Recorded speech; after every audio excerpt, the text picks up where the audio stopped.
The first item we tested was the Pro Shield bulletproof backpack sold by Guard Dog Security, which cost close to $200. From 15 feet away with a .357 revolver, Smith & Wesson 6-inch stainless steel 357 Magnum. we took aim at the bulletproof backpack. And as expected, it was able to stop the handgun's bullets. It basically went through almost every layer, but it did stop. But then look at the damage. Look at the damage did to the body. Next up, I took aim with a .40 caliber handgun. Range is hot. Range is hot. The bullet penetrated through the front of the backpack, but was stopped by the armor. I want you to feel the inside here of where that impact was. Yeah? So it's still in there? I think so. Yeah. Almost went through. However, in the mass shootings at schools in Newtown, Connecticut and Parkland, Florida, it wasn't a handgun that was used. It was an AR-15 rifle. For this test, we used a Smith & Wesson M&P 15, added a couple of books, and placed the backpack 45 feet away. Range is hot. The Guard Dog Security backpack could not withstand that type of force, Let's take it down and see what we got. slicing through the thick book and the book bag. It went all the way through? It appears to, yeah, that big of an exit. Next, we tested the soft Kevlar shield sold by Tuffy Packs, which we paid $129 for, but were able to insert it into a regular backpack. Stand by, stand by. All right, so where's the hole? Same drill with a .357 revolver. Same result. Hit right there, but then it caught it. You can even see it right there. The armor insert was able to stop the bullets from the low caliber weapons. It stopped them. But when we shot at it with the AR-15, we got mixed results. The AR-15's bullet tore through the two books in the bag, Let's see the panel. and while one went through the armor, another did not, as we found out later when we cut into the shield. So it looks like one went through. That one stopped, but you know, for it to pancake like that, you almost consider yourself hit. We should point out neither of these products claimed it would be able to stop bullets from a high-velocity weapon, which is one reason why Senator Morell calls the legislation, which passed with flying colors, well-intentioned but misleading. A lot of these guys and ladies are in their 20s. They're doing a really tough job at a really young age. Working 12-hour shifts, often overnight, on weekends and holidays, the life of a law enforcement officer can be grueling. This is Monday. This is y'all's long week, right? Yes, it is. First night on? Yeah, I think about what day it was.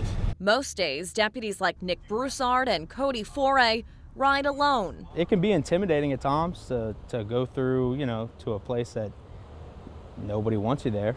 Highlighter on. But tonight, they've got company. Their partners aren't armed. They can't make an arrest, but they can lend an ear. We're there to support our officers. Mark Broussard is a volunteer chaplain with the Jefferson Parish Sheriff's Office. A lot of my role with them is just to be there for them, to talk about whatever they want to talk about. And sometimes it's keeping it light, and sometimes it's up to them to go deeper. If you can talk to people, then you can pretty much get your way through anything. You can de-escalate a situation with your words. Absolutely. Mark understands the importance of providing the men and women on the street with an outlet. His son, Nick, is also a deputy. When we go home, you know, sometimes we take that a lot of feelings home, and you know, it's good to have someone to talk to. Assisting the community is a big part of the job, but the deputies say the help they've received from the clergy members over the years is also life-changing. There's not many people that want to volunteer, especially now these days with police and everything, and you know what's going on. At times, it's dangerous. We have to stay in sync at all times, just to make sure that, you know, each one of us is going to go home. They let me know they have me covered, and I don't have anything to worry about when I'm riding with them. But this minister says getting the chance to know the people that protect us on a deeper level is worth it. Yeah, they're definitely family, and I would do anything for them, literally anything, anytime, day or night. For Mark, the work also strengthens the bond he's got with his son.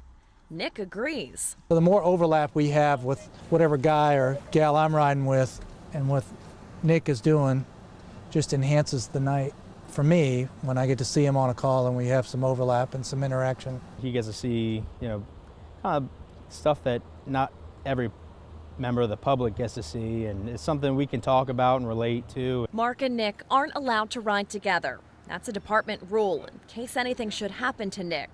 But Mark knows he's there for his son in other ways, emotionally and spiritually, or just to listen, because now he understands the stresses officers face each and every day. I don't think you can truly appreciate how hard their job is and how well they do it unless you do a ride along. In fact, although he's not armed like the men and women he rides with, Mark Broussard knows he too is helping to save lives, just doing it in a different way.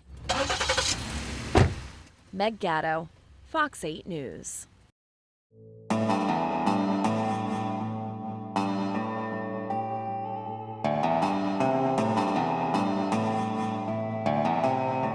Next time you go to City Park, take a close look at the lagoons along City Park Avenue and imagine them starting 10 miles to the west, almost in Kenner, and extending 10 miles east, almost to the Wrigley's. That was all part of a single abandoned distributary known as Bayou Metairie, Bayou Gentilly, and Bayou Sauvage. The Mississippi River jumped channels a number of times, and about 2,500 years ago, it forked around River Ridge, Kenner area, such that, just imagine, more than half of the Mississippi Channel coming right along City Park Avenue. The river has since jumped into its main channel, leaving behind a sedimented higher ridge here and this bayou system, this abandoned distributary that was about 20 miles long. So the important thing about this in historical terms was that this allowed for foot passage through the back swamp, forming today's Metairie Road and Gentilly Boulevard. Your other options would be follow along the river or take a pirogue in the lake. And so for this reason, Metairie Road and Bayou Metairie formed this important ingress and egress through the western half of the metropolis. It was never a navigable stream, so it wasn't particularly valuable in terms of boats going back and forth. And in terms of later on automobiles getting back and forth, the channel came to be viewed as an obstacle and a nuisance. So over time, sections of it were filled in, and the last major segment was filled in as recently as 1954, right along Metairie Cemetery. So we could actually say that Bayou Metairie was buried at Metairie Cemetery. The last section that we could still appreciate today are the lagoons at City Park. Water poured out of a broken water main in Algiers for hours Tuesday, flooding nearly 3 blocks of Wall Boulevard. It's kind of aggravating, especially when you're at work and then somebody give you a call and say, hey, we're on the borrow water again. The break in the drop in water pressure it caused triggered a boil water advisory for the West Bank of Orleans Parish. Last week's freezing temperatures broke pipes throughout the area, but Algiers resident Willie Green, who lives within 20 yards of the break, says he never lost water pressure until Tuesday. Didn't have any problem till this morning. And you see what caused my problem this morning. Damn, looked like we had, looked like it was a flood or something. It's evening time, everybody trying to, cook and, wind down for the evening. You just can't do it, so might as well just get up and go by somebody else. But even though the water advisory impacts only the West Bank of Orleans Parish, the East Bank is still dealing with water problems. This broken pipe on Esplanade in the French Quarter sprays water constantly. And nearly a week after freezing temperatures, a broken pipe revealed itself Tuesday at Philip Miller's house. It was pretty unexpected. It wasn't very cold last night, so I guess it was just maybe the damage had been done and it's an old building. It's 130 years old, so it just wore out the pipe maybe. What can you do? It's New Orleans, and it's almost like a third world country in some parts where services are just being down all the time, but you just get used to it.